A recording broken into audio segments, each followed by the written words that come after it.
शालीन की जर्नी बहुत कमाल की रही है यार. I have experienced this man called Shaleen Bhanot.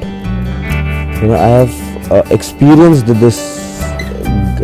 This man called Shaleen Bhanot. In what way? क्योंकि एक जबलपुर से एक बंदा था जो पढ़ाई में बहुत एवरेज था. वो जबलपुर एमपी का एक शहर है, वहाँ से आया, बॉम्बे आ गया. कुछ करना चाहता था, पता नहीं था क्या करना है. और कहीं शायद तब मुंबई नहीं था, तब बॉम्बे था. तो उस बम्बई नगरी ने उसे बता दिया कि यार तू ये सबसे अच्छा कर सकता है, तू ये कर. और फिर बम्बई के लोगों की और बम्बई की बात मानी और फिर एक्टर बन गया. और इतने सारे शोज कर लिए, बहुत अचीवमेंट्स भी कर ली, बहुत कुछ पाया है, बहुत कुछ खोया है. तो यहीं से पाया था, यहीं खो के चला जाऊंगा किसी दिन, तो मुझे कोई दुख नहीं. तो बहुत एक्साइटिंग है. It is exciting to be Shaleen Bhanot. First time जब मैंने कैमरा फेस किया था तो मुझे पता नहीं था कैमरा होता क्या है. तो एक उन्होंने मेरे को बोला कि तुम्हें कैमरे पे देख के ये लाइनें बोलनी है, ये तुम्हारा ऑडिशन है. तो मैंने I am very good at learning lines. तो मुझे आप 4 पन्ने दे दो, आप मुझे पढ़ा दो या आप पढ़ दो खुद, तो मुझे याद रहते हैं वो पहले से बचपन से. तो मतलब मेरे 4-5 लाइनें हैं, ये मैं कैमरे पे ऐसे. उन्होंने कहा किसको बोल रहा हूँ मैं, ये कि तुम अपने आप को तुम कौन है? बोलते नहीं, कैमरा है. मैं ऐसे बोला तुम, ये कितना फनी है, मैं कैमरे में क्यों बोल रहा हूँ? बोलते अरे यार ऐसे ही होता है, तुम ऊपर लाल बत्ती दिख रहे हो. मतलब हाँ लाल बत्ती दिख रही है. तो बोलते बस वहाँ देखो और वो बोल दो, सपोज करो वो इंसान है. मतलब ये ठीक है, मैं ऐसा करता हूँ तो फिर एक्टर बन जाऊंगा. बोलते हाँ करना. तो मैंने देखा, मतलब तुम अपने आप को समझते क्या है, ये है वो है, कुछ तो लाइन बोली and I got selected. And was a very funny experience. उसके बाद में हर चीज़ मेरी लाइफ में एक्चुअली कैरेक्टर भी ऐसे हैं जो मेरे से बिल्कुल अलग हैं. जैसे यहाँ पे मुझे बड़ा ऐसा लगा था यार दुर्योधन इतना गुस्सा क्यों कर रहा है, बड़ा मतलब चिल आउट नहीं करता कभी. ये बड़ी गुस्से में बहुत कुछ कर रहा होता है, ये सब आक्रमण वॉर कर दूंगा मैं, ये कर दूंगा. अरे क्यों भाई आराम कर दूंगा. तो in that way it is very बहुत रूहानी फीलिंग है ये. जब आप जो नहीं हो वो आप बनते हो और फिर कुछ ही पलों में उससे बाहर भी आ जाते हो, फिर बनते हो, फिर बाहर निकलते हो, फिर बनते हो, और ये महीनों करते हो आप. तो शायद कुछ जो किरदार है उसका कुछ हिस्सा ले लेते हो और शायद अपना कुछ हिस्सा छोड़ देते हो जीवन का.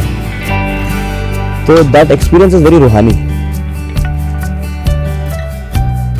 मेरा फर्स्ट सैलरी चेक मुझे पता है कि कुछ 2-2.5 हज़ार रुपये का था.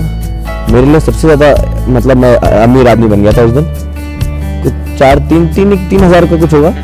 वो 3 हज़ार रुपये में मैंने पूरा सेग्रीगेट किया था पेन और पेपर में कि मैं 200 रुपये का पापा को पेन दूंगा, 500 रुपये का मम्मी को ये दूंगा, दीदी को ये दूंगा, भैया को ये दूंगा, ये ऐसा. अब ये तो मैंने लिस्ट बना ली थी, अभी चेक नहीं आया था. तो जब मैं चेक लेने गया, क्योंकि कुछ 2 महीने बाद में चेक आया, अगर चेक लेने गया तो मुझे याद है कि वो उसमें TDS कुछ कटता है. तो मैंने तो एक्चुअली 3 हज़ार रुपये मेरा था, तो मैंने 3 हज़ार रुपये में सेग्रीगेट किया था. अब ये तो प्रॉब्लम हो गई होती है, यहाँ पे तो टैक्स कट गया. टैक्स कट गया है. तो मैं चेक कर देखा था, मैंने गलत है, ये गलत है, ये तो प्रॉब्लम हो गई है. अब मेरी पूरी कैलकुलेशन उसने आई. तो मेरे लिए पहला चेक वैसा बड़ा फनी था कि अब मैं देख रहा हूँ कि नहीं यार अब 2600 रुपये ही मिले, 400 रुपये टैक्स कट गए. तो मैं उसके हिसाब से मम्मी का पेन कम, पापा का पेन कम कर देता हूँ, मम्मी का ही कम कर देता हूँ. So that experience was little funny rather than exciting. यार बहुत ज्यादा है. मुझे कभी नहीं लगता था कि टू बी ऑनेस्ट, मुझे कभी नहीं लगता था कि मेरी रिस्पॉन्सिबिलिटी इतनी ज़्यादा है. मुझे लगता था कि मैं अपना काम कर रहा हूँ, मैं एक एक्टर हूँ, मैं अपना काम कर रहा हूँ, मैं घर चला जाता हूँ. But recently I have realise that ये जो एक्टर है शालीन भनोट, इसके ऊपर बहुत रिस्पॉन्सिबिलिटीज़ हैं. लोग उसको देखते हैं, उससे रिलेट करते हैं, उससे कुछ लेते हैं. मैं अगर कुछ पहनता हूँ या किसी तरह का करूँगा तो कोई 2 लोग होंगे या 4 बच्चे होंगे जो उससे इंस्पायर होंगे. That is a very big responsibility. So and everybody is not absolutely right all the time, but you have to make sure that जब अगर कोई देख रहा हो तो उसे गलत ना लगे. कि हमें ऐसा हो सकता है कि मुझे किसी ने बहुत बुरा भला बोला और मैं बहुत नाराज़ हूँ, लेकिन जब मैं बाहर गया सेट पे तो लोगों ने मेरे को नाराज़ ही देखा तो उनको लगता है कि यार ये इंसान नाराज़ है, बट वैसा है नहीं. That responsibility factor is huge and now I realise it and I take care of it and I make sure that जो भी मेरे आसपास है मैं उनको अच्छी गाइडेंस दूँ, और शायद अगर कुछ वो मुझसे कुछ सीख ले पाए तो I would love that. So give the right guidance them. That is what I always want. बहुत पॉजिटिव लेता हूँ मैं. आपको आपका अधिकार है, आपको हक है, मुझे मेरा हक है.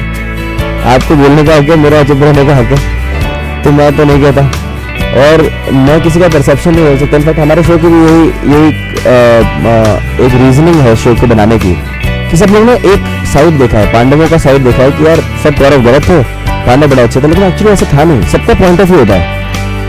तो मेरे जीवन में भी मैं यही मानता हूँ कि आपका अपना पॉइंट ऑफ व्यू है, मेरा अपना है, and I stick by it and I take it very positively. यार आप अपना काम कर रहे हो, मैं अपना काम कर रहा हूँ.